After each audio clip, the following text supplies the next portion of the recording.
welcome back to the channel. This is part 2 of our Q&A, and I split these up into 2 sessions because it was getting too long. If you haven't checked out part 1, I'll leave it right here. I was really surprised at the reaction to the first Q&A. I thought it wouldn't get a very good response because it wasn't based on a specific topic. I was wrong, and thank you all for writing in and sharing your feedback. It really warmed my heart. Yeah, part 2.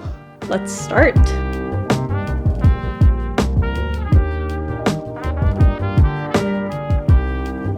So, first question, would you ever want to practice architecture in a different country? I probably wouldn't want to practice architecture as in like start my own firm anywhere else, but I would love to gain international experience working at different firms in different countries. And if I'm gonna do it, I probably have to do it in the next couple of years before I get too old and kind of have to like settle down and have kids and stuff like that. I always felt super limited in time because like you only have so many years. If you really want to grow and learn something from a firm, like I think the minimum amount of time should be like a year, because that's probably like the shortest amount of time that a project can go from like start to finish. Like in your entire career, you might actually only get a chance to work at a handful of firms. So the further you get, you kind of have to be a little bit more selective in where you work. Also, there's like another part of me that really wants to gain like local knowledge and expertise and establish myself here in Vancouver. Realistically, if I go somewhere else, I won't be as valuable because I don't know the local building code and I won't have any industry connections, and like my entire architecture portfolio is here. I think I definitely want to try to finish 1 or 2 more buildings here and maybe decide where I want to do my last work experience. I haven't really seriously started thinking about it, so if you guys have any ideas, please let me know. Okay, this is an easy one. Rich and lonely or poor and happy? Come on, guys. Obviously, rich and lonely. Just kidding. Hello, darkness, my old friend. Poor and happy, yeah. Okay, next question is a very interesting question. As a non-architect, what are the things I should know so that I'm not taken advantage by an architect? I guess this question depends on whose point of view you're asking from. You could be asking from a client's point of view, or an engineer's point of view, or an interior designer, or a product rep. From a client's perspective, you're right. There's probably times where it's possible that you could feel taken advantage of. And probably one of the scenarios could be you were convinced to spend more money in this particular area. There are probably a few things that architects have expertise in that gives them power over other people, which is the building code. In a lot of cases, you kind of need to take the architect's word for it. And unfortunately, there's very few ways you can kind of check for yourself whether or not they're telling the truth. Well, they're bound by the law to tell the truth. But I mean, the code is very cryptic. You won't be able to really look into it yourself. I've seen situations, because I worked at an interior design firm before, where the interior designers would hire an outside architect to go over the code and stamp the drawings. I remember there were certain design things we wanted to do that would require the architect to go kind of above and beyond the code standards. And he basically just told us that it wasn't possible based on my experience with the city. I, like having read and studied the code, knew that it was a possibility, but the architect just didn't want to spend the time to argue with the city about it. Because I had very little experience and this outside architect had lots of experience, we followed his way. So code, that's one thing. The architect could also try to trick you with function. Architects sometimes use function as an excuse to introduce a formal or aesthetic element to the project that may end up costing you more money. For example, the architect might introduce polished concrete as the most durable and long-lasting flooring option, but there's also other very durable materials that don't cost as much. They could also introduce a really intricate ceiling panel system for your entire ceiling for acoustic absorption, but it might just be because they want to get that look. All that being said, most architects just want what's best for you because they live in constant fear of their clients not liking something that they designed. Even if you think they're trying to take advantage of you, it's for your own good. And it's kind of like when your parents trick you into eating your vegetable by mixing it into a sugary cereal. Yeah, no, that sounds terrible. Like when they mix it in a meatball pasta. That's probably a better comparison. Since getting fully qualified, has your role changed for the better or worse? In the UK, architects have a more project manager role and get to do less design work, which I see as a downside. So far, I haven't seen any downsides to getting licensed in terms of the work that I'm doing at my firm. I'm managing my own projects, and yeah, I do have to do more admin and coordination work. It's true, less time is spent on pure design or concept, but I think that's just the natural result of managing your own project. And for me, right now, I just want to know everything that's going on in my project, because that's how you can kind of turn the design into real life. I think a lot of people have really great designs, but where it goes wrong is kind of a lot of the times in the execution. So I want to know exactly where the sprinklers are going and where all the ducts are going, what level of sheen we're using for the floors. You kind of do that by being involved in the whole process and by being involved in the spec writing and the actual documentation of the design. For me personally, I'm just more interested in the holistic process of making the building and the design come to life. Yeah, for me, I haven't seen too many downsides. Do you have any recommendations for a high schooler to do now that could support them as a future architecture student? I would say go visit a lot of well-known buildings in your neighborhood and start taking photos and start sketching and start building a library of buildings in your mind and in your computer that you can kind of pull from. I think having a big library of projects that you can reference is very important, and it's a really big asset to you as an architect. So the earlier you can start doing that, the better. Because when you're designing something, let's say you have an idea for a ceiling, you kind of want to be able to show how it's actually been done in real life. I was wondering how you were able to find the balance between sleep, school, and social life during your time in architecture school. If you were even able to, lol. If I could tell you one thing that I do and have done pretty consistently from school to now, I try to give myself about an hour or something on a Saturday to kind of schedule my week.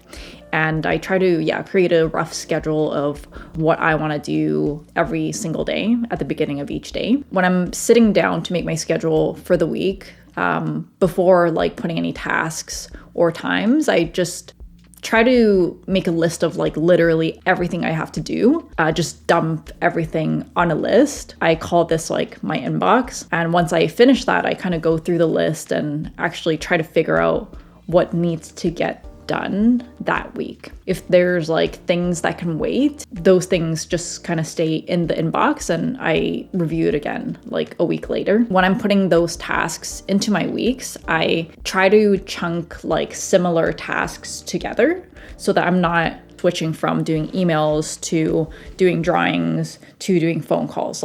when I have a bunch of phone calls to make, then I just make that all into a list and I do all the phone calls all at the same time. Switching back and forth, and this has been documented, switching back and forth is a huge waste of time and it takes out a lot of energy out of you. And it also takes a lot of time for you to get back to what you're doing. So yeah, I try to schedule similar tasks into the same chunk of the day. And every morning, like I said, I try to spend around 15 minutes to just like try to figure out what I'm gonna do that day. As things come throughout the week, things shift from the schedule that I'd made, and that's like totally fine.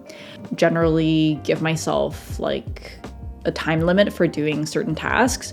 So if I need to finish doing floor plans, I'll give myself like 2 hours. Usually like my days never go as I planned it, but having that time limit and the schedule just helps me know where I am compared to my schedule and like what I should be reaching for. How are you earning money during architecture school to cut costs on the buying of materials, printing and all, since there's less time to spare for ourselves? When I was in school, in the first 4 years, I wasn't working, but I worked as a TA and an RA when I was in my master's. Basically, I think the thing that made the biggest difference for me was that like actually checked out the cost of tuition for all the schools that I was applying for. For my master's, my decision to go back to the school that I went to for my bachelor's was like primarily based on the fact that I got like a full scholarship. That's really gonna make the biggest difference. Like you saving money here and there isn't gonna make that much of a difference. Oh, I also worked as a assistant at the Department of Architecture. So I was helping them like organize events and figure out like the guest list of people whenever we had shows and stuff. That was a great gig because the work was right in my school and all I had to do was just go from my studio down to the office. I think if I had to go somewhere else to work, I don't think I could have done it. My course load was pretty intensive. Yeah, like try to get a position in the architecture school or at least in your university. Next question is related. So how is the process of paying back your debt while working in the architecture field? So like I mentioned before, I made sure to check the tuition cost of the schools that I was going to go to before I even applied, because I think that's the single biggest factor in you paying back your student loans. I know that there's some schools in the States that's like ridiculously expensive, and there's some schools in Europe that's free. I really don't know how much of a difference the school makes, because in the end, like you're coming out with a degree, and in the end, everyone can go through the same licensure process. Check the cost of tuition first and see if you can get any grants or scholarships or bursaries. Yeah, like I said, I worked part-time during my bachelor's and my master's, and between that I took a year off to work. Once I graduated my master's and like actually started interning at a firm, I was lucky that I could live at my mom's house for those couple of years and just like focus on paying back my student loans. Yeah, I just took on any kind of work I could. I did overtime. Overtime pay is like 1.5 where it was at my firm. Did lots and lots of like freelance work. I did renderings. I did architectural drawings. And if you're an intern, there's like very little regulations against you doing side work. That was how I was able to pay back my student loans in a relatively quick time. Okay, next question. Could you recommend a book that covers architectural construction drawings for a recent grad or a pro architect for reference? Hold on one second. This is the book that you're gonna want to buy. Building Construction Illustrated by Francis Ching. And I used this book when I was studying for my exams. I still use this book now. It covers like everything and anything from site to building construction to materials. And this is a really, really, really good starting point for architecture students or experienced architects. Okay, next question. How many projects do you work on as an architect? multiple or one at a time? So right now I'm working on just one project, but it's not uncommon to work on multiple projects at a time. Personally, I would prefer to work on one project at a time so that I can just focus on that, but that's just not the reality of how the business works. I think when you become a partner or when you're put in a more senior position, you might actually oversee multiple projects and not actually be involved in doing the project. For me, ideally in the future, I would still like to be like involved in the project and not just like manage them. For me, I just have to design my path like that. And if that's what you're interested in too, you should really try to design your career like that. Okay, next question. What can the architectural industry do to support more BIPOC and women? I think at a organizational level, you can start by creating systems and structures with requirements for attendance from BIPOC and women. For example, the city of Vancouver and most municipalities have what's called a urban design panel, which is made up of 13 members representing like the 6 groups, which is like the architects, engineers, landscape architects. There's a person from the development industry, planner, there's an artist, and we basically sit down and review the development proposals in the city and make recommendations for it. And this year, they made it mandatory that 50% of the UDP has to be women. And historically, until now, the 6 architects on the panel have been all older white males and usually like principals of firms. And of course, like you still have to like submit your resume and be approved to be on the panel. But with this new mandate, you're forcing more women into the discussion. Places like the UDP has always been this like old boys club. So female architects, even if they were principals, they would feel like, why would I spend my time there, you know? But by just having this mandate sets the tone. It's always kind of a way of forcing diversity in our city building. Another thing is, I think, having a firm culture that's providing fair and equal treatment for women who have babies. I heard lots of female architects that when they said they were gonna go on mat leave, they were not regarded as the future of the firm anymore. Even after they'd put in years of their lives into the firm. So that's wrong. And that's a huge loss for the industry and for the firm, because when this happens, women just like leave the profession and go off and do other things. And I think it's not just in architecture, but like society in general has to be better at accommodating working moms. And if they want working moms to continue working, there should be proper systems in place to kind of smooth that transition. Will I be doing more vlogs anytime soon? Yes, I will. And will you be keeping a regular upload schedule? Yes, I will. And in fact, I am aiming to do 1, or if I'm ambitious, 2 videos a week. Stay tuned for that. What made you want to start a YouTube channel?